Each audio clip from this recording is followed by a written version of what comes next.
We're at a point in time where possibly 50% of the Jews live in the land of Israel. Why does this matter? You see, the sabbatical year, something that we follow only in this land, only in Eretz Yisrael do we follow Shmita. And on September 20th, 2028, begins the next sabbatical year. This week in Exodus, we read chapter 23, and chapter 23 introduces the commandment about Shmita, about the sabbatical year, that unlike any other land in the world where you continually work and then rest on Shabbat, but when you come to Eretz Yisrael, not only do you rest on Shabbat, not only do you remember that God created the world in 6 days and rested on the seventh, but you also work for 6 years, continuing to keep Shabbat, and then on the seventh year, you leave your field empty. You don't work it. And you allow your animals to come in, and you allow the Ger Toshav, which is the Bnei Noach, it says, Rashi says, and you allow them to enter into the land, into your land, and take it. And what happens on September 20th, 2028, with the majority of the Jews living in Eretz Yisrael, if we get the last few hundred that are missing, I don't know the exact numbers. Somebody, if anybody knows, please post in the comments. But estimates are that it really depends on how you calculate who is a Jew. That's a separate conversation. But regardless, if it's biblical, meaning that it's not just following this as a custom, like similar people, many commentators and halachic sources contemplate perhaps that all the mitzvos in exile, even today, are just practice. So even in Eretz Yisrael, there's a small amount of mitzvot that we have in all of the Torah, which relate to the majority of the Jews living in the land. Now, you might ask, that's a very interesting mitzvah. Well, first of all, besides for that, a third of all the Torah can only be fulfilled in Eretz Yisrael. But Shmita, even though it could only be fulfilled in Eretz Yisrael, it's only in Eretz Yisrael, in Israel, that we follow this mitzvah. But it is only when most of the Jews are in Eretz Yisrael. And Rav Moshe Lichtman wrote a beautiful book called Eretz Yisrael in the Parsha. That's this book. And this idea came from him. And I'll continue on the conversation. I'll tell you what he says. He says like this: the significance of Eretz Yisrael is shown to us by the mitzvah of Shmita. The sabbatical year teaches us exactly what Eretz Yisrael is about. Just like Shabbos teaches us about the days of the week. You see, the Sfas Emes says, and this is where I'm going to go on from what Rav Moshe Lichtman said, is the Sfas Emes says is that the holiness of the week comes from Shabbos. The Zohar also says this. But in fact, it's the work of coming to the land, the work of building up the land. And then even on that work, even on the Maisa, even on the action that you do, even that needs a rest. It needs a time where you can stand back and say, the Shmita, holding back, not doing anything. Eretz Yisrael is the land of action. When we came into the Zohar writes that the difference between the people who were the desert people, the ones who got the Torah, and the people who came into Eretz Yisrael, that's what it means when it says in Genesis that God separated between light and darkness. What's light and darkness? Well, you'd say the light would be Eretz Yisrael. No, darkness is Eretz Yisrael. The light was the people who saw the giving of the Torah at Mount Sinai. But that was the same people who fell with the golden calf. You see, having greatness thrown in your face, witnessing great miracles, witnessing 300 pages blowing up all our enemies, like Sancheriv, that miracle, it doesn't change. Having an impact of being stuck in a house for 2 years with Corona, that doesn't create change. Witnessing wars and miracles don't create change. fantastic things of Yetzias Mitzrayim that doesn't work. Having an impactful moment, listening to an impactful shir, or doing something that's meaningful, it doesn't last if you don't put the work in. If it's given to you on a silver platter, giving us the Torah and forcing and saying, do this. Elah HaMishpatim, these are the rules. And God says, this week we read in the synagogue about the rules.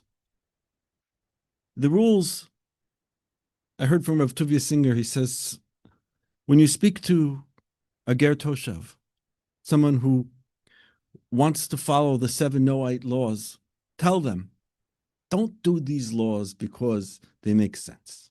Don't honor your father because he's your father, but rather honor your father because God commanded you to honor your father. Don't set up court systems because court systems make sense. Set up court systems because God asks you to set up court systems. When you have a situation you need to go to court, so go to a Jewish court. And when you go to a Jewish court, you get something different. You see, God speaks through his people. God speaks through his judges. And when a person gives over his will, over to the Torah, he takes away himself and he says, Hashem, I want you to decide where this money should go to. In the same field that he worked and he cared for 6 years and was his sustenance, he says, for an entire year, I'm not going to work. I'm not going to work this year. That's what Eretz Yisrael is. Take a year and say, this is my sabbatical year. Where does that come from? That's Eretz Yisrael. And that only happens when all the Jews are in Eretz Yisrael. Says Rav Moshe Lichtman, that's why the punishment, or I don't like to use the word punishment, the result of not keeping the sabbatical year, of not holding back from the Maisa of Eretz Yisrael, of the Choshech. Eretz Yisrael is about going deep, about getting into the ground, going far down. Yaakov Avinu, he went and he dug wells, he dug pits, he dug holes in the ground. He wanted to pull out, he wanted to go deep into the darkness. Just like we went into Mitzrayim. Over here we have the Zayin Amamim, the 7 nations we need to expel. And yes, we could be like Shaul, like we say in Asher Hina, Asher Hinia, that we say on the night of Purim. We read, don't be like Shaul HaMelech. Shaul HaMelech had one mitzvah to kill out Amalek. It was to wipe out Amalek. And he comes back and Shmuel sees him and he says, no, did you follow the will of God? Did you destroy all of Amalek? And he says, of course, of course I did it. And he says, what's the sound of the sheep? And Shaul didn't get it. And just before Shmuel Hanavi kills Agag, Shmuel tells him, just like your mother, you caused other mothers to see their kids being killed, so too your mother will cry for you. And why did Shmuel say that? You know, like they say, just shoot, don't speak. Agag was the king of Amalek. What's Amalek? You may ask. Amalek is somebody who could witness the miracles and not change. That's what Amalek is. The essence of evil. To witness October 7th and say, let's go kill the Jews. To witness the miracles that happened in Eretz Yisrael, where our enemies have been gone. Where is Hezbollah? Where is Iran? What happened to Syria?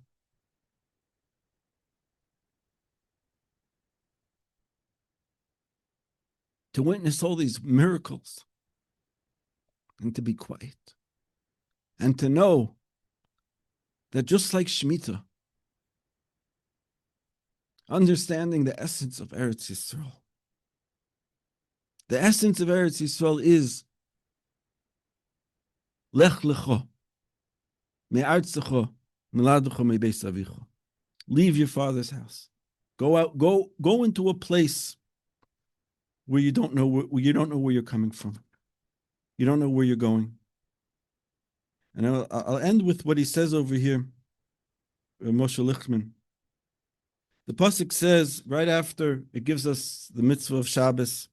It first tells us Shmita, sabbatical, and Reishis Bikurei Ad Moschem Tavi Beis Hashem. You should bring Bikurim. Eretz Yisrael is the Meiser, is the tithe of all other lands in the world, and the Jewish people are the tithe. Let my tithe come into my tithe. But the pasuk says, the verse says, Deuteronomy 23:20, Hinei anochi sheleach malach lifanecha. I will send an angel ahead of you, lishmarcha baderech, to watch over you when you're going to Eretz Yisrael,